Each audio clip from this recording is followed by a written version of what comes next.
안희정 지사였다면, 그러니까 였다면 이제 구동공지가 말했던 그런 상황이었을 거다라고 생각을 했었고, 그렇지만 아침에 일어나고 나니까 제 마음 한구석에 그래도 정권 교체가 우선순위에 있었구나라는 생각이 들면서 좀 행복했어요. 그래도 그리고 어쨌든 훨씬 더 좋은 미래를 일단은 이제 확보할 수 있는 상황은 만들어 놨으니까 더 나아갔으면 좋겠다라고 생각해서 안희정을 지지했던 것이지만 뭐 그런 저는 뭐 기쁨이 있었고 다만 안희정 지사의 어제 이제 기습 뽀뽀가 있어요.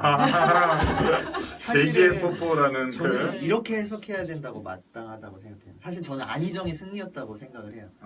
안희정의 가치가 증명됐다 이게 아니라 안희정이라는 사람이 사실상 문재인을 당선시켰다라고 저는 해석을 하고 있어요. 만약에 박영선 의원이 문재인 캠프에 들어가지 않았다면 사실 그 이후에 이철희 의원이라든가 전방에서 싸웠던 건 다 안희정 캠프에 있었던 사람이거든요.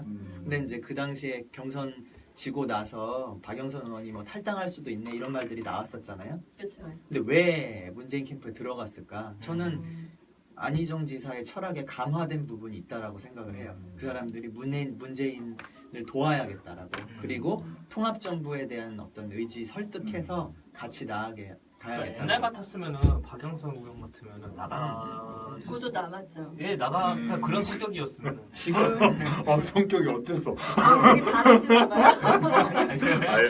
옛날에는 세셨다 그러더라고요. 네, 옛날엔 진짜 세셨어요. 그 박영선 의원, 뭐 이철희 의원 한동안 팟캐스트에서 거의 뭐 조리돌림 당하던 그런 정도의 의원을 안희정 지사에 의해서 사실 되게 사랑받는 의원으로 단기간에 만들어져 버렸어요. 문재인 지지자들한테서도 물론 또 그럼에도 불구하고 이렇게 이제 뭔가 불신의 눈초리로 보는 진짜 그 사람들은 저는 문바라고 생각해요. 그런 사람 그런 극히 일부를 말하는 겁니다. 근데 어제 그 장면은 아까 뭐 우리 세기의 뽀뽀 사건도 있었지만 이렇게 그 장면은 흐뭇해 보이더라고요. 물론 누가 기획했는지 설사 뭐 그럴 리 없겠지만 혹여라도 그게 연출된 모습이라고 할지라도 저는 지난번에 고척도움에서는 이제 그 대선 후보로 선출되신 문재인 대통령께서 그때는 이제 민주당 후보로 선출되신 거죠.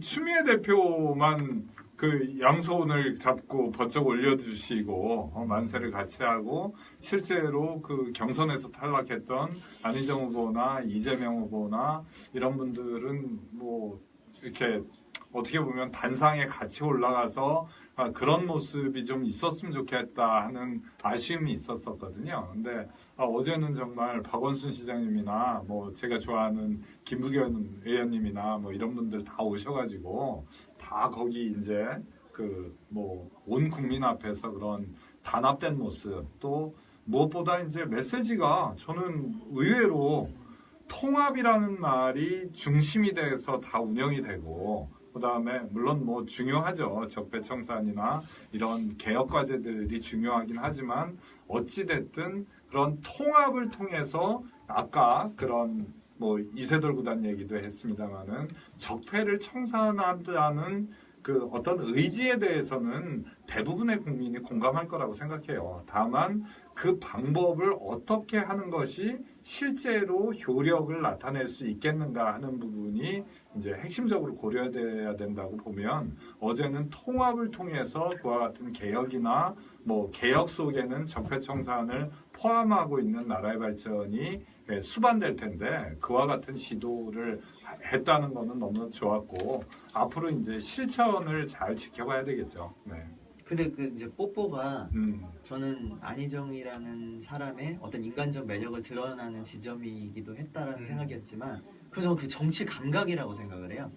그 뽀뽀 한 순간 제 나머지 앙금이 거의 다 날아가 버렸거든요. 그런 분들 많을 거라고 저는 생각을 해요. 그리고 안희정 지사가 어제 연설을 했었잖아요. 연단에 오른 연설이 있었는데 안희정 지사의 연설은 달랐죠. 문재인 대통령한테 가장 필요한 메시지를 냈단 말이죠. 그렇죠. 문재인 대통령이 어떤 그런 소문이라든가 네거티브 그런 거에 시달릴 때 바로 그 순간 안희정을 지지해야 된다.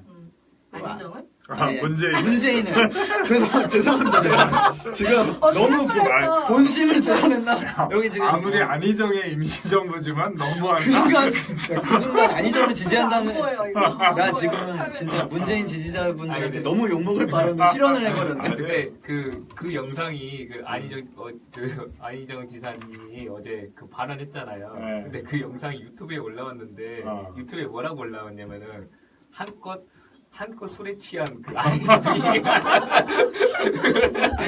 막 그런 말들이 있더라고요. 흥에 겨워가지고. 근데 제가 봤을 때는 뭐 한 잔 하신 건 아닌 것 같고.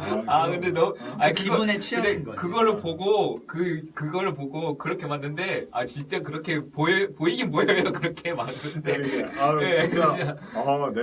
그 얘기 해드려야 되겠다. 그때 우리 그 방송 팟캐스트 같이 하던 한수산 동지 계셨잖아요. 이제 그분 안부를 되게 많이 저한테 물어보세요. 근데 우리 같이 이제 노력도 많이 하고 애써주셨는데 지난번에 이제 경선 끝나고 또 금연 클리닉도 좀 가시고 또 이제 원래 또 출판 사업 이런 쪽에 이제 또 몰입해갖고 이제 그 주역이라는 책을 내시기를 했대요. 그래서 그런 거에 이제 올인하신다고 우리 이제 팟캐스트에서는 좀 아쉽지만 떠나시게 됐거든요. 그래서 또 나중에 이제 기회가 된다면 우리한테 제 1번 시청자로 또 우리 응원하시라고. 그러게. 강남에 사나요? 독립해야죠. 독립. 책나면 독립해야겠다.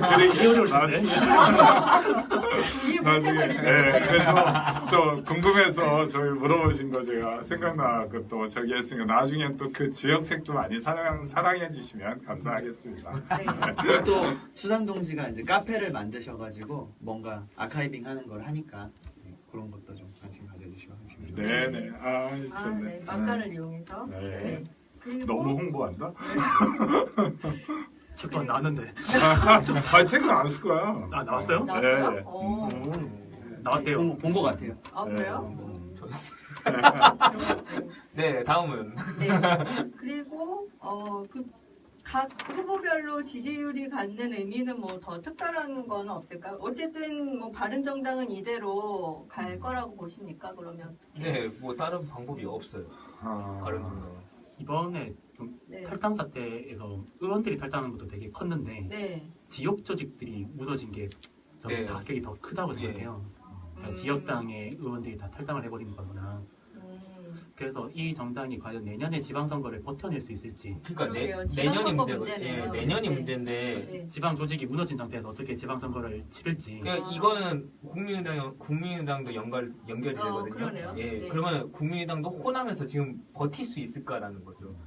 근데 저는 국민의당하고 바른정당을 비교해봤을 때 바른정당이 상대적으로 오히려 더 낫다라고. 그건 맞습니다. 왜냐하면은 이제 자유당 물론 바른정당 그 자생력을 가지고 내년 지방선거에 뭔가 좋은 성과를 내기는 사실은 녹록지 않은 건 사실인데 자유당의 내홍이 엄청 심할 걸로 예상이 되기 때문에 거기서 제가 오늘 아침에 또 뉴스 프로그램 들어보니까 이혜훈 의원이나 노회찬 의원이 나와가지고 그런 이제 전망을 하더라고요. 그 당의 특성 그리고 홍준표라는 사람이 당권을 잡기에는 개파도 없고 그래서 결국에는 자기가 그렇게 득표의 확장성에 정말 대통령이 될 생각이었다면 확장성의 리스크가 있다는 걸 알면도 불구하고 결국에는 이제 친박 의원들을 다 징계를 해제해주고 그게 힘이 딸린다는 거죠.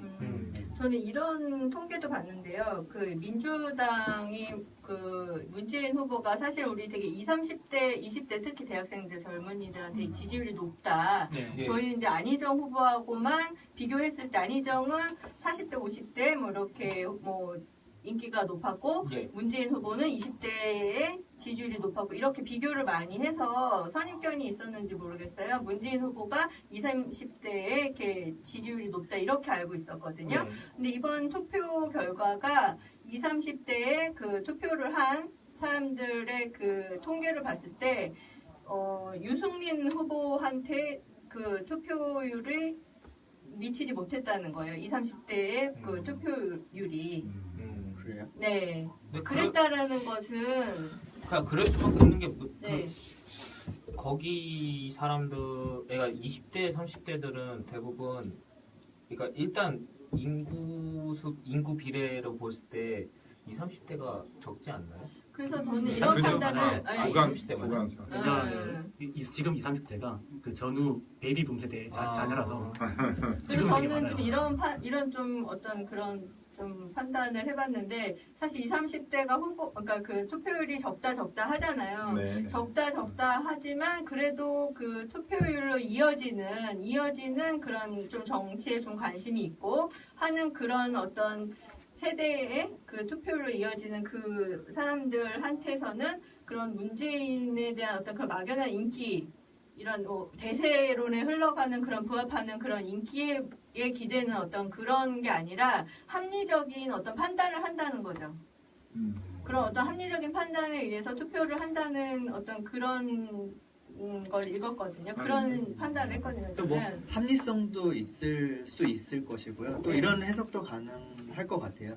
지금 20대들은 네. 그러니까 이제 심상정 의원, 유승민 의원에 대한 어떤 이제 부정적인 쪽의 선입견이 있을 수가 없는, 잘 모르니까. 백지. 네. 토론을 스포일러. 사실상 토론을 통해서 그리고 네. 지금 SNS에 그 좋은 이미지로 처음 알았기 때문에 어떤 편견 없이 좋은 쪽으로 이제 받아들일 수 있었을 거라는 저는 생각이에요. 그래서 그러니까 민주당에서의 어떤 그런 뭐 비전이랄까요? 그런 거를 세울 때에 막연히 그 20대들 지금 뭐 문재인 후보에 대해서 막연히 인기 많고 막 이런 걸 기대한다거나 이런 아니라거나 이렇게 좀 나이반 생각을 하면 안 될 것 같다는 5년 금방이잖아요. 지금부터라도 어떤 그런 대책을 세워야 되지 않나. 그런 생각, 전현주님이 뭐 그 바른정당 지지율이 이제 유담 지지율은 아니겠죠. 유담 지지율도 조금 있다고 봅니다. 0.1%? 지난번에 뭐 네. 고역 되었어요. 하나는 우리는 이제 안 지사가 속해 있는 민주당의 시각에서 아무래도 대선 국면이 됐던 정치를 인식하게 되잖아요. 근데 이제 그 바른정당은 민주당은 당연히 이제 전국적인 조직을 가진 조직력이 어느 정도 갖춰 있거나 심지어는 현재로서는 가장 막강한 정당이거든요. 한국 내에서는.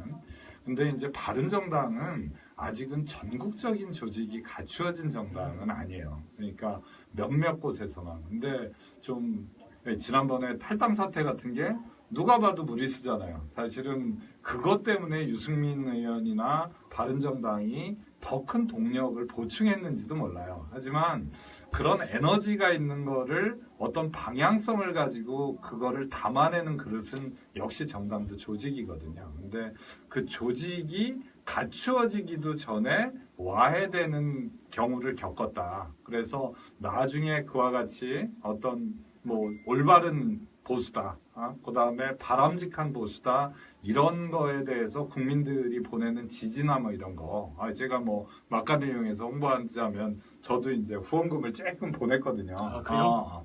근데 그런 응원이나 이런 것들이 굉장히 큰 뭐랄까 그 사람들의 반응이 오는 거를 보면은 바른정당도 훨씬 더 힘을 내 가지고 새롭게 출발할 수 있지 않을까.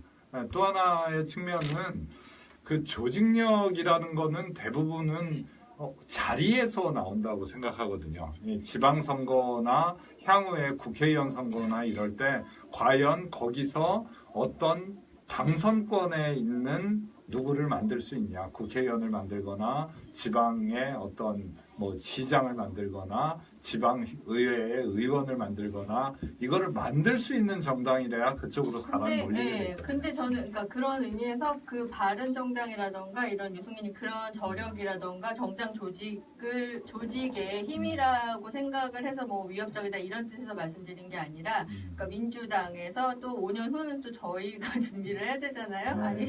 아니면 후보가 준비를 해야 된다는 의미에서 20, 30대에 그런 합리적인 판단을 할 수 있는 투표권자들을 향한 어떤 그런 정책적인 면이라던가 그 타겟을 잡고 준비를 해야 된다라는 의미. 그러니까 그 뭐 두려워하고 뭐 그렇게 봐야 된다라는 시선이 아니라 뭐 실제로도 제 주변에 20대 그 동생들은 네. 문재인 씨를 찍어도 문재인 씨가 좋아서 찍는다기보다는 그 그쵸. 대안의 부재로 네, 찍는 경우가 그러니까요. 그렇죠. 굉장히 많아요. 제가 그래서 그런 의미에서 말씀을 드린 거예요. 대안이 없어서 찍는 게 아니라 선택을 할 수 있는 어떤 거리를 만들어 줘야 된다라는 거죠.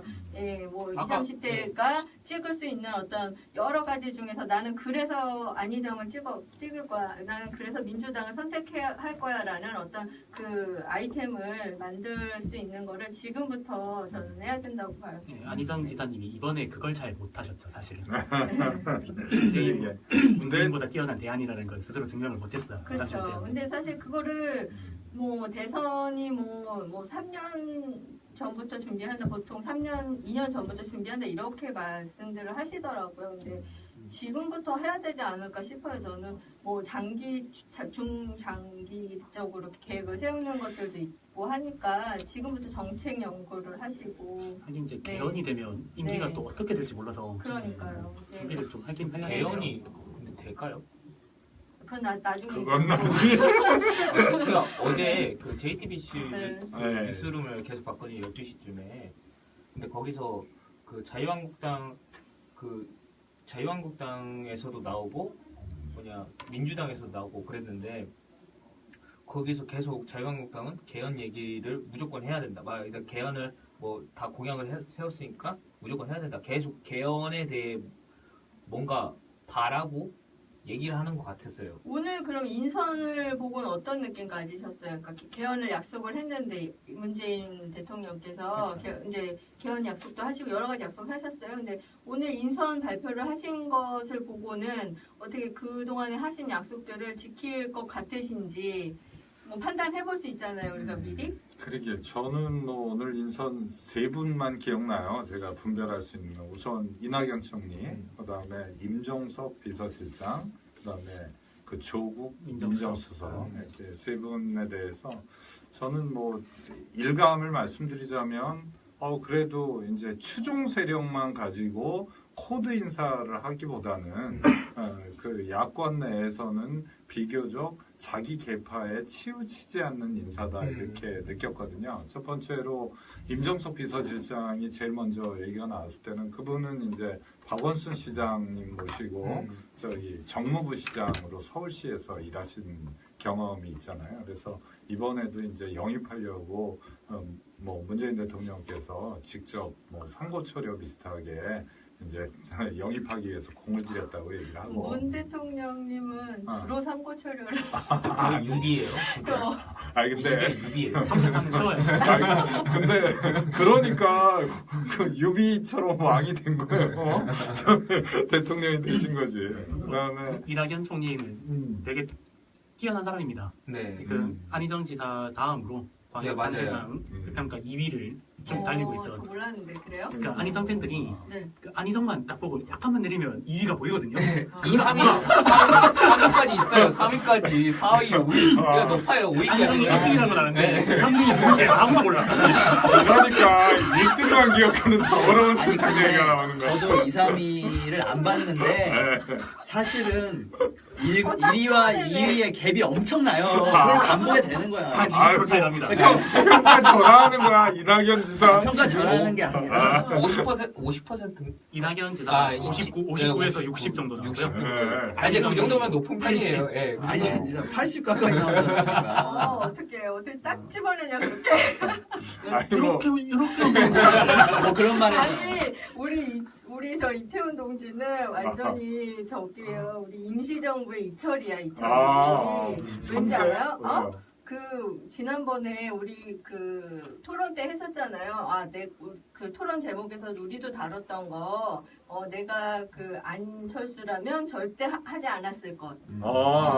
그 질문을 제가 그 더불어민주당 청년 PD 그때 이철이 의원 모시고 했을 때 그 질문을 넣었어요. 네네네. 그 질문을 마찬가지로 그 질문을 넣었는데 하시는 그 대답이 똑같이 하더라고요. 그러니까 네, 이태원 동지하고 비슷하게 하시더라고요. 심상정과 대결하고. 네. 그래서 내가 그걸 그 녹화 현장에서 그걸 들으면서 무릎을 딱 쳤지. 그래요. 네. 전략가 스타일인 거지. 그렇지. 우리끼리 얘기해도 어. 태훈 동지가 강한 공학적인 분석도 그러니까 잘하고. 그래서 내가 그랬잖아. 아, 우리 임시정부의 이철이라고. 점장님 저 임명 한번 해주세요. 전략가로 임명합니다. 아유, 네. 아유, 영광인 줄 알아? 진짜. 나도 그 소름 끼쳤어. 아무튼 네. 우리 그 안희정 그 지사님보다 약간 네. 못하지만 그래 잘하는 분들도 있으니까. 이미를 네. 기억합시다. 약간이 네. 아니라. 네, 그래서 총리, 내가 어쨌든 총리가 됐으니까 네, 잘 하시겠죠. 아니, 네, 나 그- 인천 사는데 유정복 시장도 있어. 꼴찌에서 2등이라 진짜. 꼴찌 하신 분이 대통령 후보 나왔잖아요. 아, 그 사람이요? 아, 예. 홍 그분이? 아, 그 사람이요. 그분도 진짜. 홍읍. 아, 근데 이제 이낙연 지사님을 뭐 호남 총리론을 네. 이제 아. 실현한 거다 뭐 이런 얘기를. 아니 사실 근데 은근 기대하지 않았어요? 어, 그 어. 총리? 아니요, 전 기대 안 했는데요. 누구? 안 오신데. 아니 나는 또 솔깃하던데 신문 보고. 아니, 저는 기대 안 했어요. 예. 근데 괜찮네요. 마음에 드네요. 아니 근데 비영남이라고만 했지 언제 꼭 호남이라고 하지 아니, 근데 않았어요. 아니 그 전에 호남을 호남에 얘기했어. 가서. 얘기했었어. 네, 호남을 얘기했었는데 근데 이거 호남을 좀 보내지 말까겠다. 타임이 또 그렇긴 한데 어쨌든 능력이 있으니까 뛰어난 사람이니까. 그러니까 아니 근데 전에 그 호남 경선인가요? 호남에 가서 호남 경선에 가서 연설을 할 때였나? 호남에서 인사를 영입하겠습니다. 막 이런 식으로 그렇게 했거든요. 그 연설을. 네, 그래서 뭐 호남에 가서 뭐 인사 영입하는 걸로 뭐 저기 하나 막 이렇게 비판을 했었거든요. 공약을. 그래서 이 이낙연 총리가 그때부터 이렇게 혹시 그 여론을 마음속으로 채우시구나. 마음속으로 그렇게 염두에 두고 그게 공약을 한 건 아닐까 지금 보니 그런 마음이 드네요. 네. 근데 이제 이걸 탕평 인사라고 얘기를 하는데 물론 탕평이 맞겠죠 본인 입장에서. 근데 네. 선거 결과만 놓고 보면 네, 탕평 인사를 하려면 호남 총리가 아니라 네. 경북 총리를 했었어요. 결과적으로 놓고 보니까 그렇게 됐잖아요. 그러네. 제 생각에는 그러고 싶어도 앞에 약속한 게 있기 때문에 그때 이제 다음에 또 할 수 있으니까. 안철수 그죠? 후보와의 경쟁 관계 속에서 광주 전남 민심을 확실히 얻었어야 되기 때문에 그거를 걸 수밖에 없었고 그 약속은 이제 지킬 수밖에 없었던 그렇죠. 거죠. 아니 공약이 그리고 제가 조국 교수 같은 경우에는 잘생겼죠. 정말 예. 잘한다고 민정수석 잘하나. 근데 이 양반이 뭐 호불호가 있잖아요. 예, 사실은 그 여자분들한테 핸섬한 외모 뭐 이런 걸로 이제 호감도 주고 또 그분의 어떤 평이나 이런 것들을 좀 합리적이라고 얘기하는 분들도 있어요. 근데 저는 뭐 전에 삐진 것도 있었고 폴리패서다 뭐 이런 부정적인 말에 더 설깃한 것도 사실입니다. 근데 저는 오히려 그것보다는 여태까지는 이제 민정수석이란 자리가 대부분 검사 출신이 왔었거든요. 그다음에 다시 또 검찰로 복귀하는 경우까지도 있었고 네. 그랬는데 이번에는 어떻게 보면 뭐 서울대 교수가 민간인이다 이렇게 표현하는 게 어떤지 모르겠는데 아무튼 검사 출신이 아니라는 측면에서 이제 새로운 시도를 하는 거다. 그거는 우리가 뭐 우병우라는 사람이 있으니까 그때 있었던 어떤 아픔을 이제 재현하지 않기 위해서 새로운 시도를 한다는 면에서는 제가 뭐 개인적인 인물에 대한 유감과는 별도로 괜찮은 인선이 아닌가 저는 긍정적으로 좀 봤습니다. 저는 그 분을 봤어요. 그 국정원장의 그 최 뭐였는데 국정원장 후보요? 서훈 예. 국정원장. 네. 그분이 그 이쪽에서 되게 좀 괜찮은 분이라고 해서 영입을 하셨더라고요. 그리고 그냥 경호실장은 저번에 계속 봉화마을 계속 있으셨던 거. 그분이 하세요? 그분이 이제 추천받다 후보로 네, 올라온 경호실장은 주영훈 전 경호실 안전본부장이 임명됐다. 네. 네. 그분 대단하던데. 그래요? 네, 진짜로. 뭐 어떤 면에서? 그게 대통령이 내려오고 난 다음에 대통령까지 돌아가시고 난 다음에도 네. 그분이세요? 네. 그게 하실만하네요. 그러니까 이번에 그러니까 이번 인사에서는 그래도 나쁜 소리 안 듣게끔 한 것 같은데. 네. 저는 그렇게 생각해요. 이번 인사는. 뭐 아니, 저도 그리고 만족이고 인수위 기간이 없었기 때문에 어쩔 수 없어요. 사실 왈가왈부 할 시간이 네, 없어. 네, 그거 그렇죠. 가지고 왈가왈부 하면은 근데 역풍 이거 맞고. 홍 후보 그 후보 쪽에서는 네. 뭐라고 뭐 막 얘기 있던데요? 얘기 나와요? 네. 다른 정당이랑 자유한국당에서는 육아입니다. 자유한국당에서 지금 벌써 뭐라고 뉴스 나왔던데. 다른 정당에서의 논평도 아니, 나왔나요? 아니 거기는 못 네. 봤고요. 자유당은 자유당. 자기네들 존립을 위해서는 네. 하여튼 계속 안티하는 의견을 내시고 이제 야당 모드로 확실히 네. 가는 거죠. 네. 다른 정당도 약간 안티 얘기를 하긴 했던 것 같아요. 제가 얼른 봤는데 뭐 어떤 취지에서 그런 얘기 했는지 좀 궁금하네요. 뭐 아, 나 뭔가 봤는데 그 근데 자유한국당은 알 것 같은데 그러니까 자유한국당은 문재인 반대로 무조건 할 거예요. 자유한국당 네, 어떻게 무조건- 했어도 네, 진짜. 아니, 그래서 진짜 저는 뭐 우리가 이제 협치라는 말, 대연정이라는 말에 굉장히 큰 관심을 갖게 됐잖아요. 근데 아니, 지금 다시 돌아보니까 뭐 대연정이 그렇게 그 생난리를 치기 말이었나 그런 생각이 들어요. 사실은 그렇게 했으니까 사실은 저는 그렇게 생난리를 치고 막 이슈화하고 했으니까 지금 이렇게 할수 있는 할 거예요. 수 네, 있는 지금 거라고 할 수 있는 생각해요. 거예요. 네. 그 난리를 안 쳤으면은 네. 딱 지금 대연정을 하잖아요. 그러면은 처음부터 거부감 들죠. 지금 막 네. 다 싸우고 난리 났을 네. 것 같아요. 지금부터도 뭐 되네 안 되네 이렇게 하지 맞아 해야 돼 그렇지 잘하는 거네 이런 식의 대답은 안 나왔을 것 같아요. 그럼 우리가 이제 안희정 후보가 그 각성의 효과를 그렇죠. 준 건가? 그래서 안희정 제가 지사님. 그때 그런 말 했잖아요. 네. 안희정의 등장은 정치권에서도 그 전과 후가 되게 달라진 거라고 볼 수 있다라고 하는 것이 저는 그걸 말씀드린 거예요. 아니 난 대선 토론도 보면서 깜짝 놀란 게 누굽니까 그 양반이 어이 더 똑같다 그 양반이 하는 주장이 거의 카피캣이야.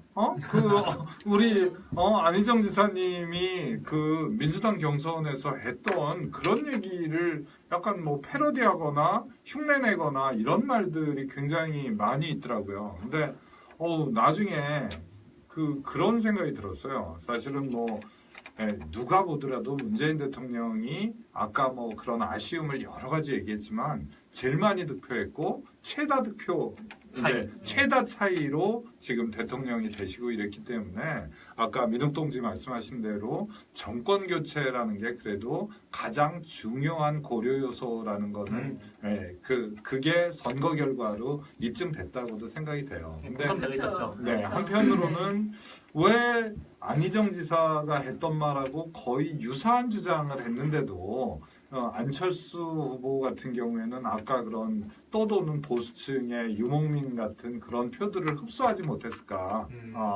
그게 결국은 다시 또 홍한태로 가가지고 지금 이렇게 또 발목 잡으려고 드는 이런 꼴로 연결이 되는 다 거잖아요. 사람 마음은 저는 다 똑같아서 그런 것 같아요. 다 마음이 다 똑같잖아요. 그게 여론이고 그게 민심이고 어쨌든 민심을 얻지 못했던 거고 사람들이 제가 안철수를 믿지 못하는 거와 마찬가지로 저희가 다 똑같아요. 다 네. 똑같은 거죠.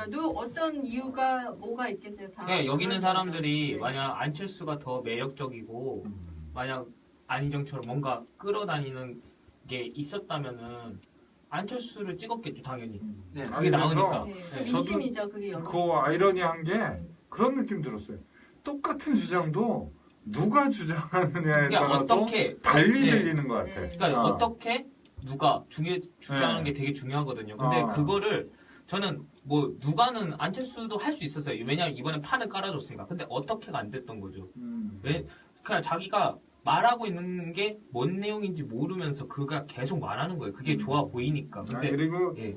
어떻게 보면 이제 말은 다 뭐 이번에 잘하네 못하네 해도 정치인 치고 일반인보다는 말을 다 엄청 잘하잖아요. 근데 지금 결국은 누가 일반인보다 못한다는 말씀하시려고 그러는데 너무 가혹한 거 아니에요? 지금 비행기표 끊을지도 모르는데 굳이 그렇게까지 뭐라 그러죠? 김치 의원이어서 김치 나는 아니다 그만뒀구나 의원. 의원을 던졌어요. 아니 근데 그 양반이 말도 말이지만 사실은 말보다는 행동을 보고 그러니까 여태까지 살아왔던 삶의 궤적이 안철수 후보가 주장하기에는 좀 안 맞아.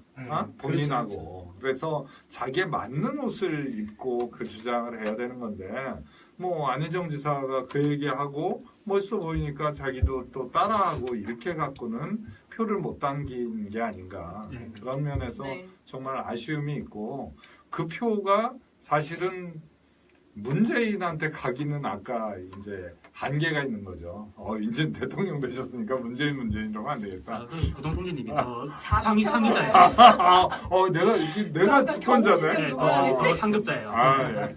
그래서 이제 그 표가 사실은 뭐 안철수가 놓친 표가 결과적으로 홍한테 간 것 그렇죠. 같아 보여서 그게 좀 안타깝네요. 다시 또 얘기해보고. 안철수 씨는 자기 자체의 카리스마성이 좀 많이 부족하고요.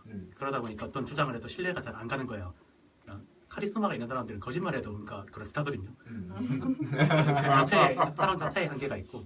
근데 두 번째 안철수의 한계를 가장 잘 지적한 후보가 심상정 후보가 토론회에서 안철수 후보님 말씀에는 기술은 있고 사람이 없다. 그 사장님이라고 그래서 뭔가 계속 따다다다 뭘 하겠다 얘기하는데 그 대상이 되는 사람에 대한 얘기가 하나도 없었어요. 그러다 보니까 공감이 안 되는 거예요. 이제 그것도 하나의 큰 문제였다. 저는 그렇게 생각을 합니다. 그렇죠. 네. 그렇게 집어내는 거를 이제 심상정 후보가 집어냈지만 그거에 대해서 다들 느끼고는 있었으니까 공감을 하고 있는 거잖아요. 예, 그렇죠. 네, 그렇죠. 그러니까 그것이 그렇게 느끼고 있는 게 저는 이제 민심이고 여론이다 이렇게 생각하는 거죠. 뭐 심상정 씨는 평생을 신념으로 살아온 정치인이니까 이게 딱 짚어지는 그렇죠. 거예요. 한눈에 네. 보이는 거죠. 그게. 그래서 그렇게 호소력 말도 잘하지만 근데 이번에는 의외로 또 정의당 표가 많이 나오지는 않은 것 같아요. 저는 그래도 10%를 넘기는 어렵겠지만 한 뭐 9% 이 정도는 그렇죠. 나오지 않을까 그러니까 이렇게 생각했었는데 인기는 있었고 한데 그만큼 정권 교체의 열망이 촛불 강했죠. 민심의 열망이 그만큼 컸다는 거죠. 그리고 네. 마지막에 역전이 가능할지도 모른다는 그러니까 뭐 그런 기사 같은 거 갑자기 나오고 좀 그랬어가지고 그렇게 가지고 음. 결집되긴 했어요. 근데 갑자기 뭐 미국 신문에서 역전이 가능할지도 모른다 뭐 이런 아. 기사가 뜨고 막 그래가지고 글쎄 뭐 그게 영향을 뭐 얼만큼 미쳐 아, 수치로 또 너무 우리가 알수 쓰리다. 있지만 멋있어요. 오늘 다 그래도 저변이 많이 오늘 넓어졌지. 오늘 임시정부 정견 발표를 잠시 우리 토론 중단하고 임시정부 정견 발표를 하겠습니다. 우리 그 조동지께서 정의당 오늘 탈당을 하셨잖아요. 왜? 이런 것도 이런 얘기해야 걸 돼요? 왜? 정견 발표, 정견 무서워서 발표. 탈당도 못하겠네 이제. 저는 뭐 정의당 탈당을 하시고 이제 곧 그쵸? 네. 어디 여기 지금 뭐 발표하시- 청취자분들 많지 않으시지만 어쨌든 네, 여기 그쵸. 계신 분들 포함해서 그쵸, 네. 어떤 정당에 가입하시고 네. 탈당을 해보신 경험이 있으신 분이 그렇게 많지는 않을 것 같아요. 그 탈당 신고서, 그 정당 일점을 아니 정당에 실망해서 탈당하는 게 아니라 네. 그 정당에 대한 애착이 굉장히 강함에도 불구하고 음. 나 나름대로는 어떤 대의를 가지고 나올 때 그 심정으로 네. 탈당 신고서를 쓸 때 저 진짜 막 눈물 날 것 어, 같았어요. 뭐랄까 조조한테 가는 서서 같은 그런 느낌. 제가 그래서 그치 그래가지고 오프라인으로 서서 가려고 온라인으로 안 하고 이게 또 아재 개그는 50 넘기 전에 하지 마.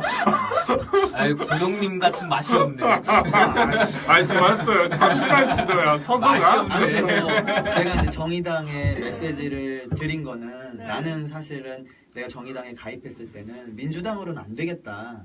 그때도 민주당 하여튼 실망을 많이 했었고 네. 그래서 미래는 정의당에 있어서 정의당에 가입을 했는데 그래서 지금도 애착이 있고 이번에 이제 심상정 후보한테도 표를 이제 줬는데 우리끼리는 얘기한 것처럼 어쨌든 경선 과정이라든가 그동안의 과정에서 봤을 때 민주당이 잘 돼야 내가 봤을 때 민주당이 좀 개혁을 해야지 어쨌든 대한민국에 도움이 될 것 같아가지고 난 계속 정의당을 후원하겠지만 그러니까 돈은 쏘겠지만 당적은 민주당으로 대단하네. 가겠다라고 네, 얘기를 그쵸. 한 거죠. 네, 이상 조동지의 정견 발표였습니다. 네. 그러니까 저는 이제 당비를 두 군데 근데 당비는 아니겠죠. 정의당에는 후원금. 네, 뭐 약간 비선처럼 돈을 돈을 어딘가에 찔러 넣을 한도가 거예요. 있지 않나 연간 뭐 얼마 그 연간 아이, 정산시 알겠습니다. 우리가 네. 한도까지 신경 쓸 건 아니야. 돈까지 신경 써야 돼. 그만큼 내지도 못하는데. 그건 각 정당의 홈페이지에 잘 나와 있으니까요. 그렇지. 아, 네. 네, 보통은 10만 원까지는 다 환급해지고요. 환급받죠, 네. 그다음에 음. 그걸 넘어서면은 네. 세금 공제의 대상이 됩니다. 네. 꿀팁입니다. 이제 다음 주제 이제 대통령 이제 당선이 되고 우리 문재인 대통령이 이제 오늘 업무를 시작했어요. 8시 몇 분부터 시작했더라. 근데 시작을 하셨는데 이것만은 꼭 해줬으면 좋겠다. 제발요. 뭐야 막걸리게 한다며요? 제발요. 이거 좀 꼭 해줬으면 좋겠다 하는 것들. 네. 우선 제가 그 공지를 하면서 게시판에 댓글로 좀 달아달라고 했는데 우리 박영웅 그룹의 우리 지지자분이시죠. 박영웅님께서 재벌의 수요 독점 구조를 제발 해체해 주세요. 네? 해체가 불가능하면 완화라도 개헌안에 사법부 독립 보장 꼭 넣어주세요. 이렇게 말씀을 하셨어요. 네, 대법관 지명 방식을 변경해달라. 근데 네. 저는 좀 이게 생각이 좀 다른 이게 관점이 좀 다르거든요. 저는 네, 그 재벌의 수요 독점 구조가 네. 그 정부가 해결할 수 있을까요? 저는 좀 이게 의문점이 되긴 하는데. 아니 직접 여러 가지 개입함과 방법, 한계가 그쵸. 있겠지만 완전 직간접적으로. 우회적인 네. 수단은 있겠죠. 우회적인 수단인데 그러니까 그게 너무 바라면은 안 된다고 좀 먼저 말씀드리고 싶고요. 그러니까 시장에 맡겨야 네, 된다.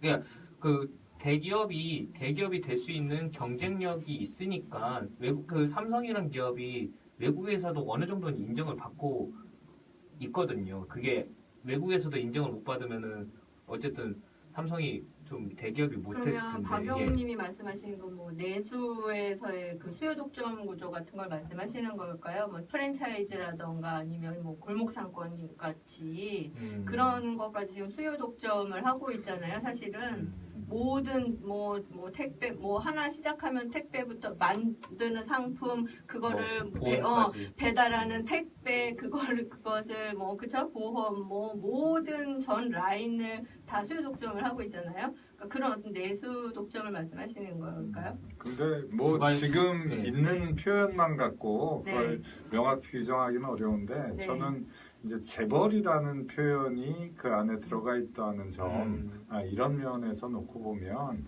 어떤 공정한 경쟁을 저해하는 그렇죠. 어떤 불공정 거래 같은 것. 네 말하는 그런 거죠. 거를 말한다고 봐야 될 것 같아요. 네네. 공정 거래 정도면은 그 저희가 봤던 문제점이 해결되지 않을까. 그렇죠. 저도 네. 그렇게 봐요. 정부가 어디까지 개입을 해야 되느냐 우리가 그 시점을 되게 그러니까 찝기가 어렵잖아요. 어디까지 개입을 해야 되느냐 말아야 되느냐. 네, 그런 거를 결정할 때 불공정 거래를 단속을 하고 뭐 이런 관점에서 뭐 보면 어떨까 싶어요.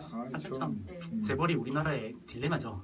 네, 그렇죠. 원래 시장 경제가 그냥 쭉 잘 발전해온 나라들은 재벌들이 그냥 대공황이나 경기가 안 좋을 때 거의 다 망했어요. 알아서 망하죠. 네, 알아서 망했어요. 네. 그 네. 일본도 우리나라 재벌이랑 비슷한 기업들이 네. 그 2차 세계대전 때까지는 있었어요. 네, 그렇죠. 근데 그 미국이 강제로 해체를 시켰어요. 음, 그런데 우리나라는 재벌이라는 기업들을 정부가 키워줬어요. 네. 그러다 보니까 정부가 손을 댈 수가 없는 거예요. 그래서 사람들이 다 정부도 해체를 요구하는 것 같아요. 정부가 지켜주고 정부가 막아주고 하는 어떤 그런 기업 때문에. 그럼 우리는 전시 작전권을 미국한테서 찾아오고 재벌 해체권을 좀 주면 좋겠네요. 일본처럼 그냥 해체를 해달라고. 그걸 잘하니까. 아유 좋다 정말 좋다. 여기 이참이 또 하나 탄생하네. 이거 누가 이게 별명 쟁탈전이야.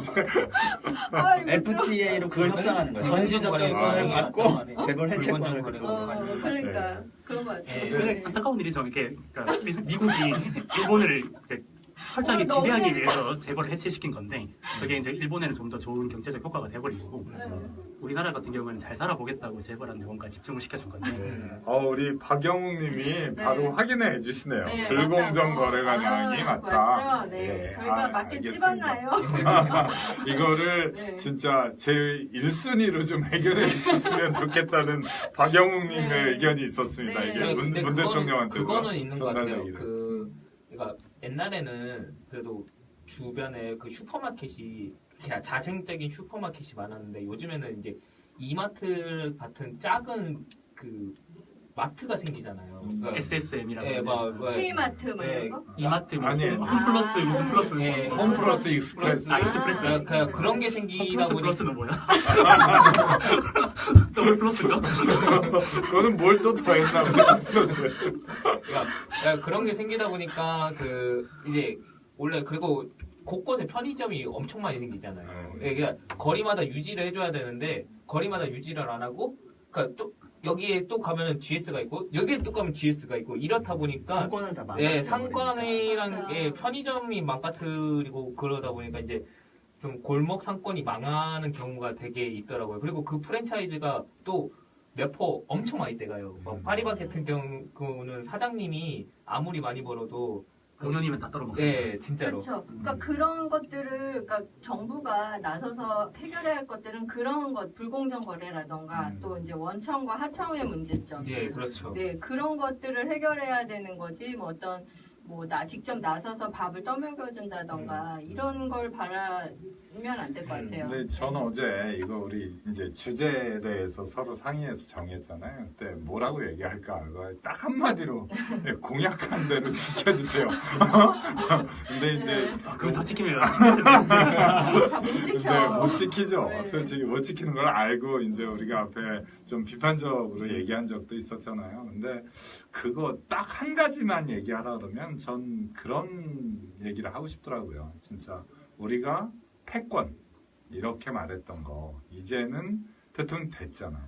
되고 난 다음에는 그 방식이 또 진행이 되면 아까 선거 결과 분석에서 나왔던 것처럼 안 돼요. 강제로 이게 할 방법이 없는 거야. 지금 다시 이제 여소야대라는 거에 우리가 시선을 고정할 필요가 있을 것 같아요. 그래서 패권 추구의 방식이 아니라 어제 취임하시기 전이었죠. 당선 일성으로 그 유력한 안희정 지사나 박원순 시장이나 이재명 시장이나 이런 분들하고 같이 만세 부르면서 얘기했던 그 말씀대로, 그래서 이게 민주당 내에서 그칠 게 아니라 또 국민의당도 아우르고 정의당도 아우르고 심지어는 뭐 바른정당이나 그 자유한국당의 뜻을 같이 하는 의원들까지도 아우러서 뭔가를 풀어갈 수 있는 그와 같은 패권 추구의 포기,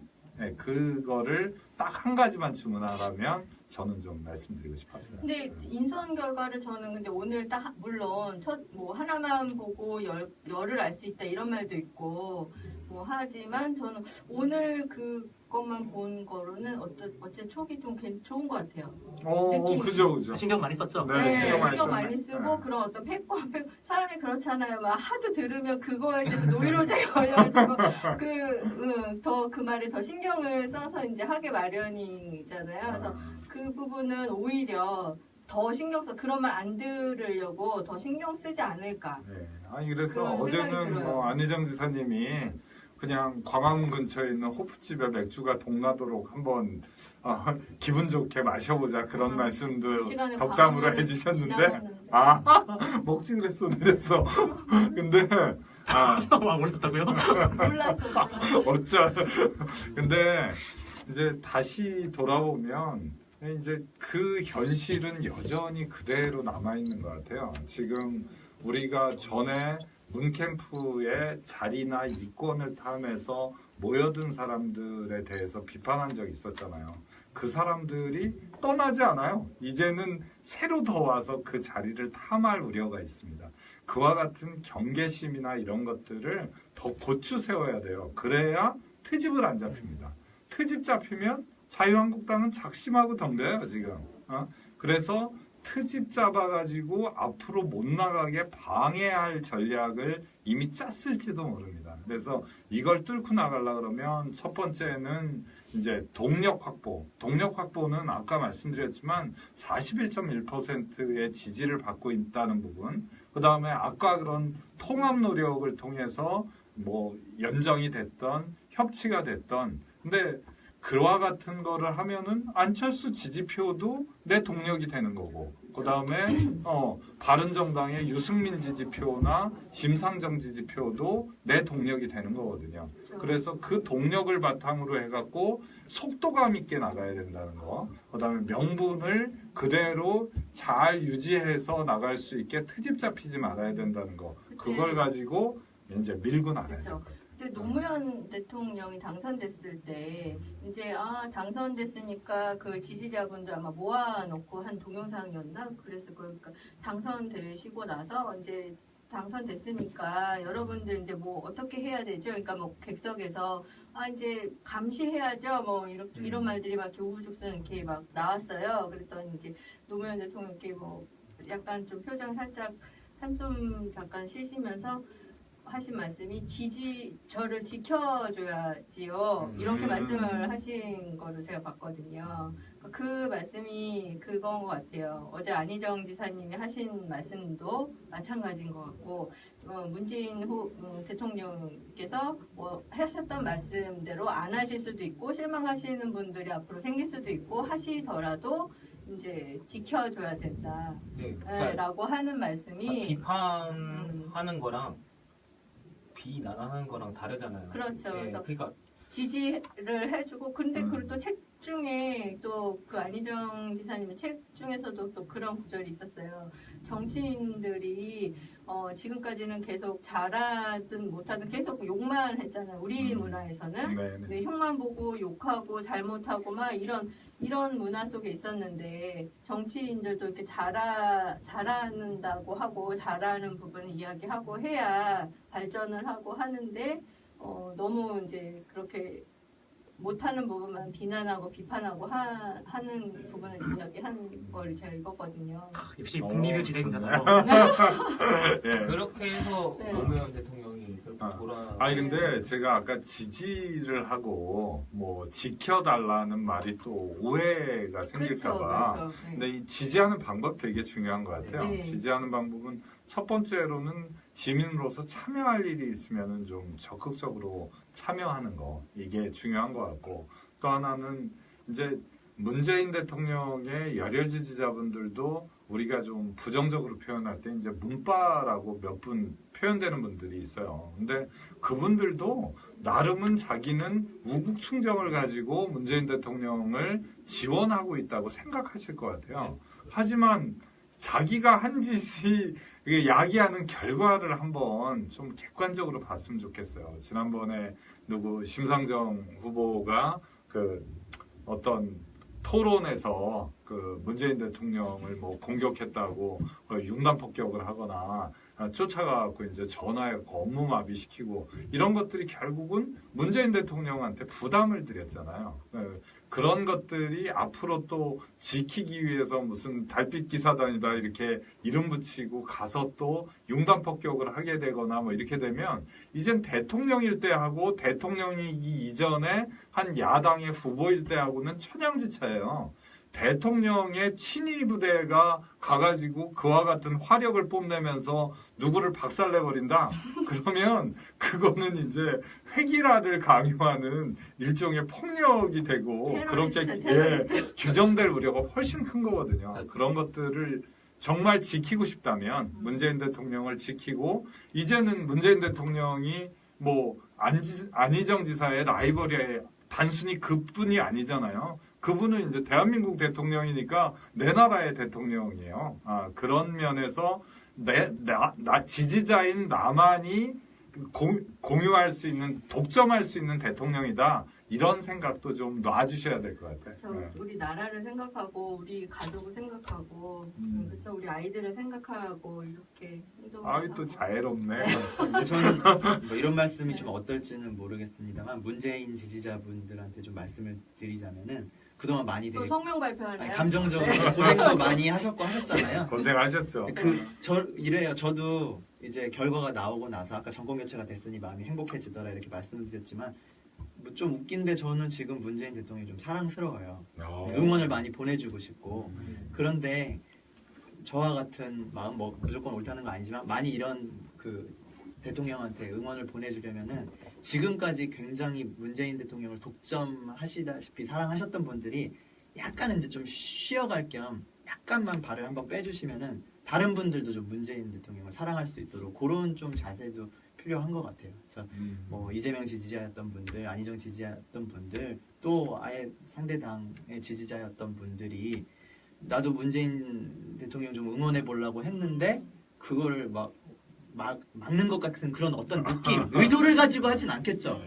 그러잖아요. 내가 어떤 사람을 좋아하는데 옆에서 너무 막 좋아하는 거야. 그러면은 나는 내가 주는 사랑은 별거 아닌 것 같고. 뻘쭘이라고 하죠. 그렇죠. 그래서 그런 공간을 좀 맞아. 주라는 거죠. 그래서 사랑의 우리도 공간을. 맞아. 지지자이지만 만약에 오랫동안 안희정 지사님을 만약에 이렇게 지지하고 팬이었고 만약에 정치적 동지를 오래 지지를 했더라면 또 새로 또 한 5년 있다가는 새로 또 지지하시는 분들도 있을 수 있잖아요. 그럼 그분들 막 열광할 때 우리는 같이 가서 또 같이 막 뭐 하겠다고 하기보다는 우리는 좀 한 발 비껴서 그분들 좀 하게 해드리고 한 이런 어떤 그런 마음 말하는 거잖아요. 그렇죠. 공간. 네, 뭐 이거 궤변일 수도 있는데. 아니 난 이해할 수 아니요. 있어요. 충분히 공감가요. 나는 그래야 된다고 봐요. 그러니까 한 정치인이 네. 국민들한테 사랑을 받는 총량은 맥스로 갔을 때 비슷비슷하지 않을까. 음. 그러면은 우리도 일상도 있고 맞아요. 내가 사랑할 여기 있는 네. 친구들도 있고 가족들도 있는데 공감합니다. 대통령한테 다 쏟아가지고 그러기보다 그러니까 우리가 힘들었던 거잖아요. 정서적으로 그렇죠. 너무 과몰입된 분들이 사실 네. 부작용이 많이 일어났던 거고 쉬시고. 예.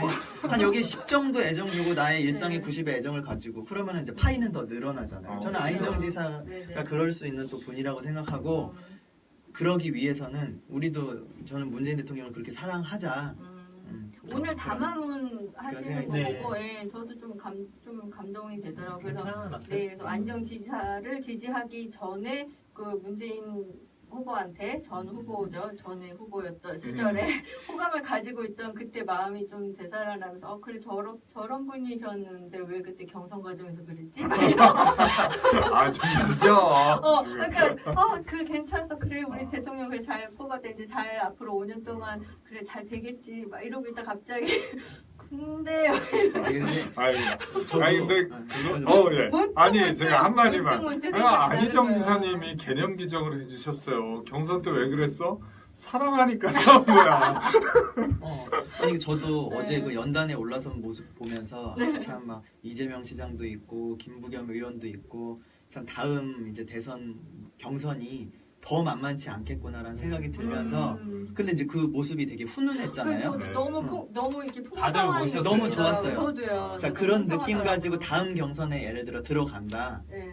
저는 지난번처럼 막 열 올리면서 또 될 것 같아요. 그렇죠. 선거란 것이 그런 맞아요. 것이구나를 저는 어제 그걸 느꼈어요. 그래 그렇게 선거 끝나면 싸울 때는 다 화끈하게 그렇죠. 붙고 이렇게 끝나고. 되면은 다시 마음 정리하고 그러니까 그럴 수 있다. 그러니까 뭐 그때 말실수가 나오긴 했잖아요. 양념이었다고. 네, 근데 그런 말이 어쨌든 지금 들으면 아무것도 아닌 거. 지금 아니에요. 그때는 네, 비교가 양념되고 하나지. 왜 선거운동 하시는 분들 이런 마인드 있더라고요. 왜 다들 선거가 시작되면 뭐 선거운동 캠프 들어갔다면 이번에는 누구 운동한다며 이번에는 거기 들어갔어? 막 이런 식으로 얘기를 하시더라고요. 그러니까 저는 그거 같아요. 그 나레이터 모델들 있잖아요. 하루는 BBQ 치킨을 앞에서 막 해요. 홍보하고 해요. 내일은 내내 치킨 앞에 가서 막 홍보하고 해요. PPL인가요? 네? 치킨 다 말해야겠네요. 그러니까 네. 그런 것처럼 프로페셔널한 거죠. 그렇죠. 자기 일을 하는 거지. 그렇죠. 직업은 그럴 수 있는 것 선거 같아요. 그게 선거 운동인 것 같아요. 그러니까 지지자들도 어떻게 보면 사실은 좀 의미는 약하지만 선거 운동의 하나거든요. 그냥 일반 유권자 가만히 있다가 운동하는 거 보고 그냥 표 던지는 일반 유권자가 아니잖아요. 지지자들도 선거 운동원이에요. 어떻게 보면은. 아니 또 약간 뭐 직업성 당직자 이런 분들 있잖아요. 그거보단 그분들은 약하지만, 네. 정말 또 이해를 해줘야 될 것 그렇죠. 같아요. 너 왜 간에부터 쓸개부터 그거 아닌 이렇게 거죠. 하냐. 네. 그렇게 폄하할 거는 아닌 것 아니죠. 같고. 그냥 이직하는 거랑 똑같은 거예요. 그렇죠. 근데 내가 이 훈훈한 분위기에서 네. 정말 아직도 옹졸함이 좀 있는데 그건 어제- 사람인지라. 어제 최성 시장은 누가 부른 거야? 진짜 근데 내가 절묘하지 않았어요? 최성 끝까지 시장님 용서가 안 된다. 연설하실 때 딱 올라가신 타이밍?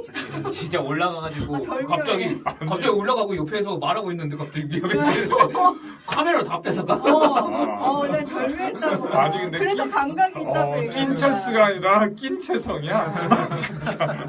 아니 근데 너무 사실 귀여워. 최성씨가 이렇게 말하고 있는데 들어가서 그 안정지사님이 연단에 늦게 와서 네. 중간에 올라와서 쭈삣쭈삣하고 이렇게 가서 딱 서느니 아예 시선을 확 끄는 게 아니 근데 알았어요. 근데 가만히 있으려고 그랬어요. 근데 그래. 예, 안희정 지사가 가만히 있으려고 했는데 문재인 대통령이 이제 딱 악수하고 갑자기 근데 악수하고 얘기를 하다가 갑자기 이제 둘이서 갑자기 얘기하다가 감정 막 확 예, 올라오고. 둘이서 아니 근데 얘기하다가 안지사께서 연출하신 거 아니에요? 성격이. 그러니까 예, 원래 그러세요. 원래 네. 그러셔가지고 사랑이 충만하셔. 그러니까 아니 나는 사실 모르겠- 어제 네. 최성 시장 마이크 잡고 또 안 내려놓는 거야. 옆에 이재명 시장 기다리시는데 내가 그냥 올라가 뺏어서 지고 싶더라고. 미운 건 어쩔 수 아, 없습니다. 아니, 자, 훈훈한 분위기에 죄송합니다. 이 옹졸함. 아니니까. 그럽시다. 내가 사람이 아니고 아, 그러게 너무 비중도 써? 아이, 왜 이렇게 오래 얘기해? 그냥 무시해버려. 그래. 여기 일사 사는 사람도 없는데. 그 저는 뭐 언론 인사이트가 일을 합니다. 그 내각 인선으로 통일부 장관의 다른 어떤 분이 제가 기억이 안 나는데 누구요? 통일부 장관. 통일부 장관의 어떤 분이 물망에 오르더라고요. 국정원장만 봤는데. 저도 국정원장까지만 제가 기억은 안 잠깐 나고 인사는 얘기를 저도 못 본 것 해가지고. 같아서. 네. 아니, 우리가 들으면 딱 아는 분이었는데 아 진짜요? 그래서 진짜요? 아니 그냥 자, 최선 시장이 나중에 실망했겠다. 지명 내고 나면 합시다. 그럽시다.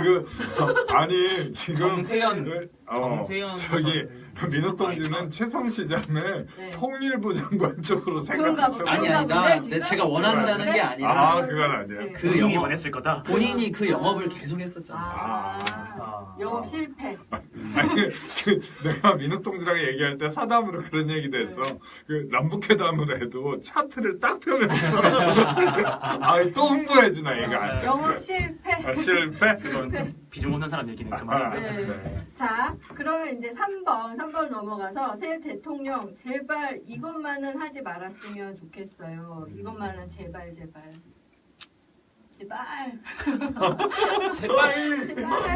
네. 저는 우리 또 박영웅 님이 또 써주신 게 있는데 네. 박근혜 유죄 확정 시 절대 사면하지 말아주세요. 통합을 위한 대승적 차원이라는 변명도 듣기 싫어요.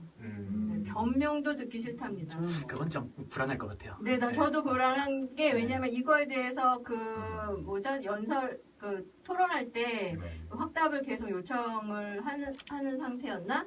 근데 그런 상황에서 그 이재명 시장의 성남 그 경찰 그 압수수색 그거 터지고 그다음에 안희정 지사의 제주도 학생 사건 터지고 이런 이슈들이 그 무렵에 터졌거든요. 네. 그래서 혹시나 어떤 이거에 대한 확답이라던가 대답을 감추기 위한 어떤 것이 아닐까라는 냄새가 조금 나는 것 같아요. 예.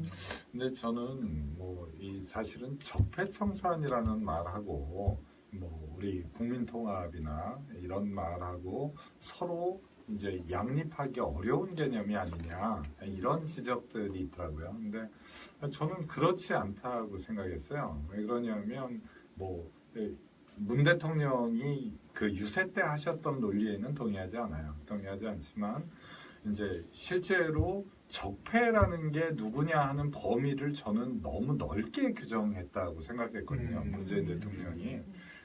사실은 박근혜를 추종하는 그 친박의 핵심들, 그 다음에 최순실은 물론이려니와 그 일파들, 뭔가 이제 범죄 또는 범죄에 준하는 이와 같은 행위를 한 자들, 이런 것에 이제 범죄 행위에 대해서 마땅한 처벌을 하는 것, 이런 것들이 적폐청산이지, 모든 시스템을 없던 곳에서 다 리셋해놓고 새로 시스템을 구축해야 된다 이렇게 하면 우리가 이제 감당하기 어려운 면이 또 하나 있고, 또 하나는 적폐의 범위를 너무 넓게 규정하면 다 쓸어버려야 돼.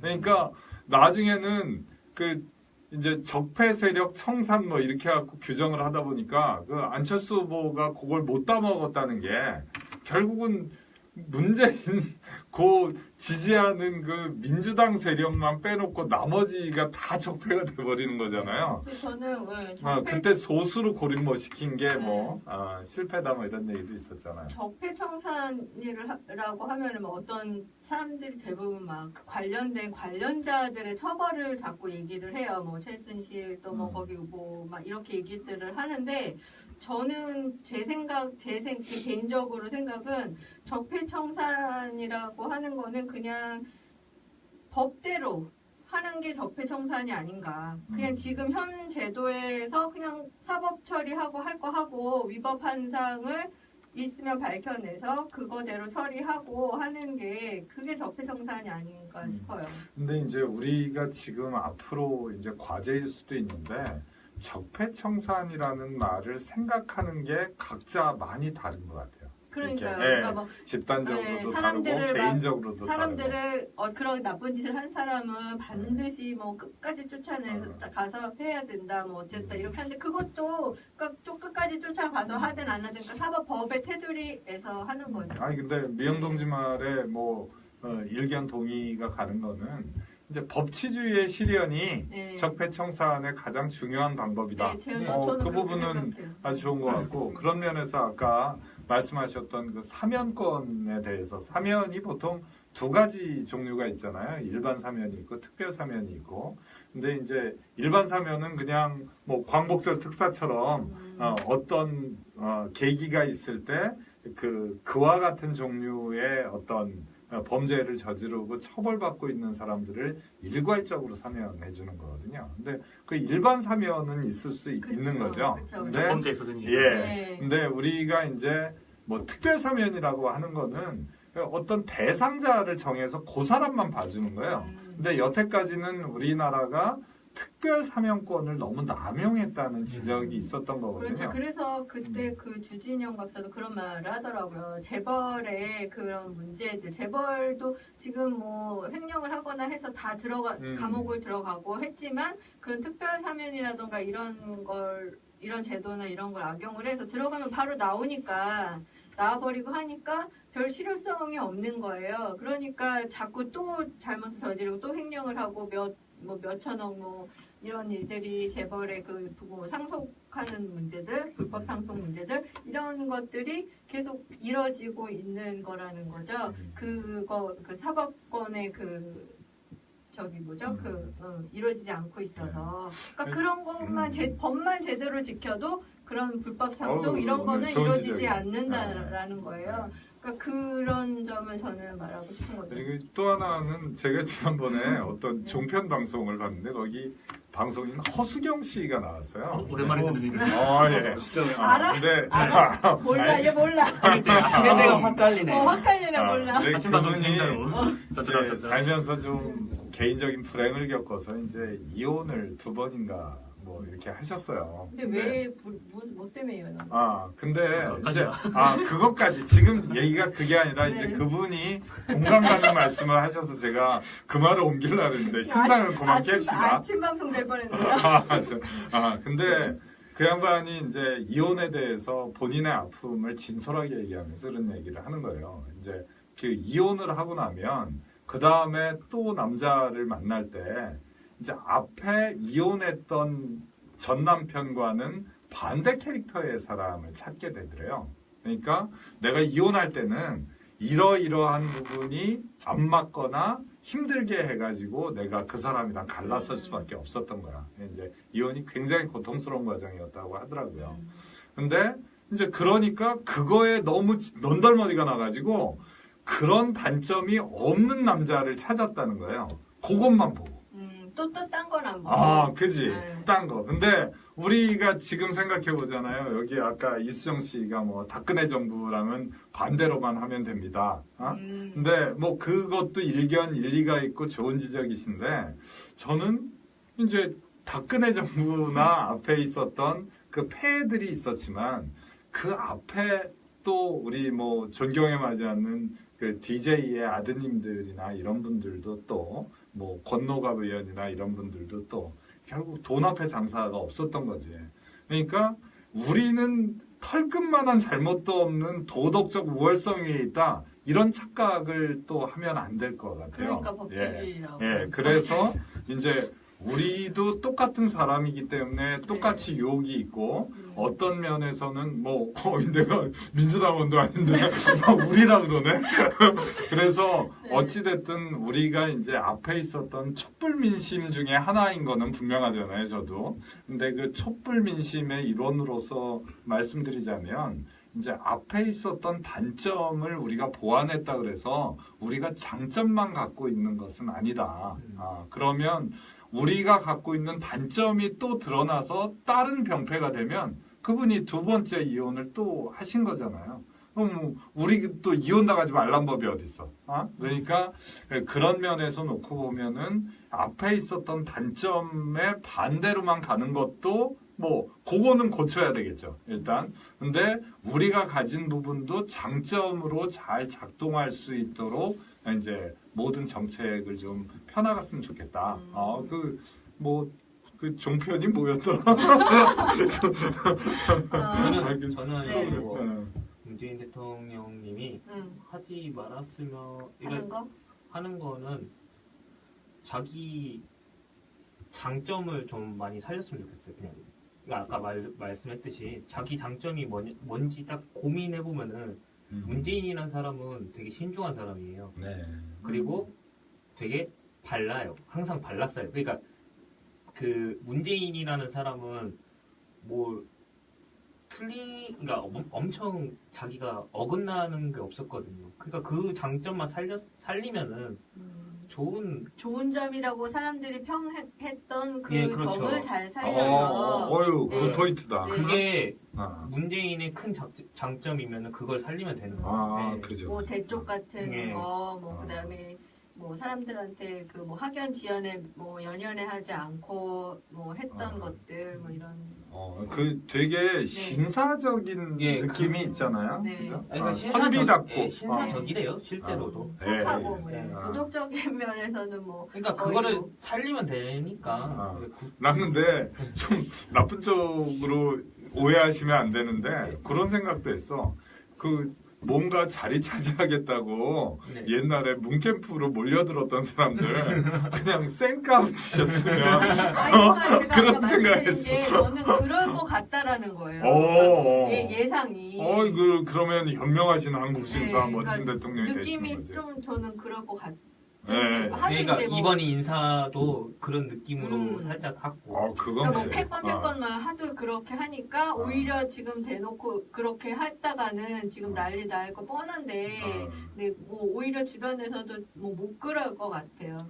이낙연 총리 지명자나 그런 분도 이제 그런 차원에서. 그렇죠. 그래서 오늘 한 것만 봐도 이제 나중에 또 한 뭐 1, 2년 지나고 나서는 어떻게 될지 모르겠어요. 그리고 뭐 이렇게 이슈화 되는 것이 이렇게 좀 조용해지고 난 다음에는 근데 지금 뭐 당장 1, 2년에서는 그런 뭐 우리가 우려하는 패권 뭐 이런 일은 그게 아까 우리가 참여라고 표현했지만 이제 우리가 문재인 대통령을 지켜드린다는 거는 우리가 그렇게 못하게 만들어야 돼. 그렇죠. 그거를 이제 지켜보면서 욕하면 지는 거야. 이제 못하게 분위기를 살벌하게 만들어가지고. 그게 문재인 대통령님의 단점이었으면은 그거를 안 하게끔 하는 게 그 지지자들의 힘이 역할이죠, 역할.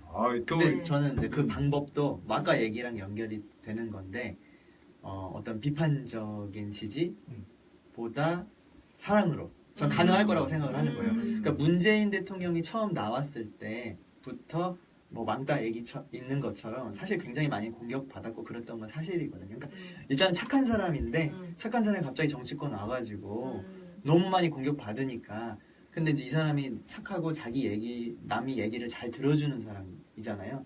그러니까 저는 이제 일정 부분 문재인 대통령을 하나의 아이콘으로 활용을 해가지고 정치적 자산을 만들려는 사람들이 있다라고 생각을 하는데 그분들 내 편 들어주는 사람의 얘기를 들으면서 이제 위로를 많이 받았다라는 생각이에요. 근데 이제 대통령이 됐기 때문에 전 국민적인 사랑을 받으면은 이제 이 사람들의 얘기에만 너무 귀 기울이지가 않을 것 같아서. 근데 이제 우리도 많이 사랑해 주자. 햇볕 정책으로 하자는 거죠. 햇볕 정책. 이거 좋아야 돼. 네. 이게 사실 순서가 문재인 씨한테 바라거나 하지 말았으면 하는 점인데 그 주변인들한테 계속 지지자나 주변인 얘기를 하는 거 보니 네. 지금 현재 문재인 대통령한테 가지고 있는 우리의 인식을 그냥 그렇죠. 보여주는 것 같아요. 그렇죠. 그러네요. 네, 드러나고. 우리도 모르게 자연스럽게. 그런 점에서 좀 많이 안타깝고 일단은 그렇죠. 그렇지만 그 희망이 보여서 저는 그 오늘 담화문과 그 인선 발표를 통해서 그래도 좀 한 줄기 햇빛 같은 어떤 희망이 있는 것 같아서 저는 기대를 좀 해볼랍니다. 저는 이제 다시 주제로 돌아오면 네. 저 문재인 씨한테 바라는 건 딱 하나밖에 없습니다. 네. 진짜? 네. 2개 아니에요? 딱 하나밖에 없어요. 그러니까 어떤 걸 뭐 본인의 신념에 따라서 하시는 건 좋습니다. 네. 그런데 꼭 의회랑 협치를 해서 입법을 하십시오. 그 박근혜가 만든 적폐라는 게 거의 대부분이 네.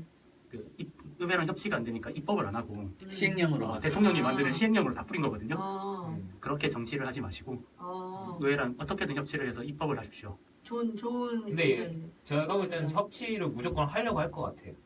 그러니까 왜냐하면은 저렇게 시행령으로 하게 될 경우는 문재인 대통령은 그냥 무조건 공격받으니까 그냥 그 박근혜보다 더 쓴소리 들을 거예요. 근데 시행령이라는 건 진짜 모르게 다 만들 수 있어요. 아니, 그러니까 근데 어쨌든 그렇게 하면 또, 그러니까 그렇게 모르게 한다고 해도 다 알 사람들은 알잖아요. 그러니까 그렇게 하면 적폐를 오히려 당신 더 쌓는 거니 그 문재인 대통령께서는 그렇게 하지 마십시오. 네. 네. 이철 우리 저기 진정부의 이철이죠. 의견이었어요. 네. 근데 정말 중요한 변화는 법률로 규정을 해야지. 그러니까요. 그거를 명령에 위임하거나 이럴 수는 없는 거예요. 네, 법치주의. 또 알겠습니다. 우리 긴 시간 우리 이야기를 나눠봤는데요. 우리 또 그 그룹의 김규식님께서는 도덕적 차원은 사회 시민단체와 종교단체를 통해서 또 국민의 보편적 양심과 상식 회복 운동 차원, 정치적 적폐보단 사법적 차원에서 적폐 청산을 통합적 차원에서 국민 수준 향상과 법 정신과 더불어 갔으면 합니다라는 또 의견을 주셨는데 이 말씀이 맞는 것 같아요. 네, 이런 또 좋은 의견 또 보내주시고 또 댓글로도 참여해주시고 해서 너무 감사드리고요. 오늘 또 이렇게 같은 의견 같이 나누면서 하니까 더 좋은 것 같아요. 자화자찬으로 이렇게 마무리하면서 저 막판에 네. 하나만. 네. 저 사실 저 뭘 하셔야 되는지 그거 얘기 저한테. 뭘요? 아니 문재인 대통령이 뭐 해야 네. 저는 네. 얘기할 타이밍을 놓쳤어. 그래요? 이 얘기는 하고 싶어가지고. 네. 하셔야죠. 저는 제2 네. 국무회의를 빨리 좀. 맞아. 저는 이 그건 할것 진짜 같던데. 안희정 지사의 정치 또 안비어천가 되면 안 되는데 아무튼 그러니까 이게 네. 대연정까지 가기 전에 일종의 유사 대연정의 모습을 테스트할 수 있고 지금 각 지자체들의 시도 지자체장들이 올라와서 얘기를 하면은 저는 이제 어쨌든 자유당이 여전히 지역 기반으로 하고 많이 성적이 그래도 많이 따라잡았지만 하지만 그걸 저는 깰 수 있는 되게 좋은 수단이라고 생각을 해요. 그러게요. 국정에 참여시켜버려가지고 그 사람들을 그래서 그거를 빨리 하고 뭐 매주 이제 매주 할지 아니면 뭐 격주로 할지 격주로 하겠죠 만약에 하면. 아니 그러면은 그게 언제부터 국무회의 하게 되면 뭐 정식으로 언제부터 시작이 되는 건가요, 만약에? 일단 내각은 다 들어와야겠죠.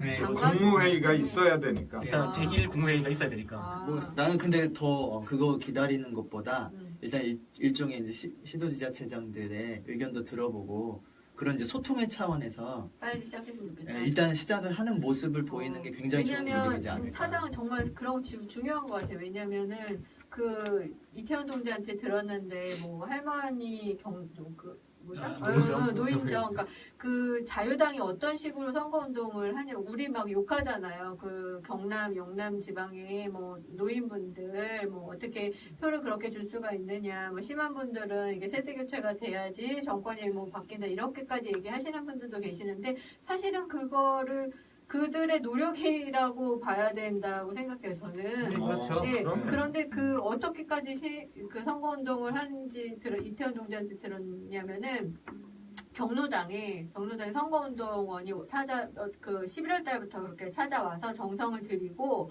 그 노인분들을 그렇게 설득한다 그래요. 손자분들이 취직을 경기가 살아나야지 할 텐데 홍준표를 찍어야 손자 손녀가 취직을 할 텐데 말입니다. 막 이렇게 정확한 워딩. 정확한 워딩. 손자 손녀분들 취직도 안 되는데 연금 받으시는 거 미안하시죠? 그런데 문재인 대통령은 개성공단에다가 북한에 일자리를 만들어 준다고 합니다. 홍준표 찍으십시오. 네, 이러면 논리는 안 찍을 수 없지. 안 찍을 수 없지. 그럼 자식 사랑하고 내 손자 일자리 뺏긴다는데 안 찍을 할아버지 할머니들이 어디 있냐고요. 그러니까 이것을 저 할아버지 할머니들의 어떤 그 노인분들의 어떤 그 아집이나 어떤 이기적인거나 그래서 안 돼. 우리가 이렇게 치부할 건 아니에요. 네, 그러니까 민주당의 어떤 그런 라이브하고 노력하지 않고 부지런한 게으른 어떤 그런 걸로 봐야 되는 거예요. 분명 정도는 아닙니다. 정도는 아닌데 그렇다고 해서 그렇죠. 사악한 길이냐도 그것도 아니에요. 아니에요. 그거를 네. 그냥 마냥 바라보고만 있으면 안 돼요. 그냥 그렇죠. 누가 떡국을 안 주거든요. 진짜 그렇죠. 예, 그러니까 숟가락 밥 퍼준다고 이렇게 그거 아니거든요. 그러니까 그게 저는 최소한 그래서 정성을 둬야 됩니다. 저는 그런 의미에서. 오히려 그 대구에나 뭐 이런 데도 한 번 더 가보고 한 번 더 해보고 그래야 된다고 생각해요. 그렇죠. 그렇게 운동을 하고 있는 거를 안다면 어떤 민주당에서도 우리 그런 식으로 선거 운동을 똑같이 하라는 건 아니지만 일단 알았으니까 정성을 그렇죠. 들이면. 정성을 들이고 해야 된다. 이런 또 말씀을 드리고 싶네요. 예. 갑자기 이 얘기 왜 나왔죠? 모르겠어요. 그거 때문에 알았지? 국무회의 지방이 중요하다.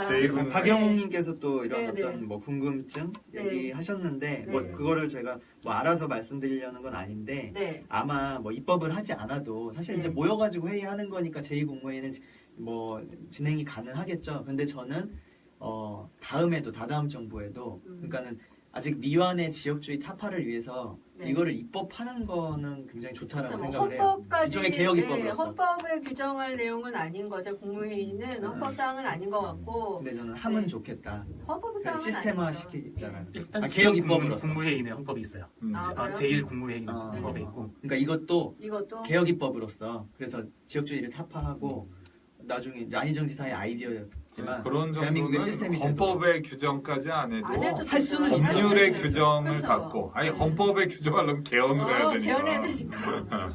그래서 네. 네. 그런 건 바로 실천하는 게 의미가 있을 것 그렇죠. 같아요. 요구해야 되겠죠. 이제 저희가 이것으로 오늘 짧지만 긴 것 같지만 짧은 오늘 길고도 짧은. 네. 답답하네요. 부탁하네요. 안희정의 임시정부 오늘 이것으로 마치겠습니다. 네. 네, 들어주셔서 네. 감사합니다. 감사합니다. 다음 주에 만나요. 네. 화면으로 이거 한 번만 비춰주세요. 네.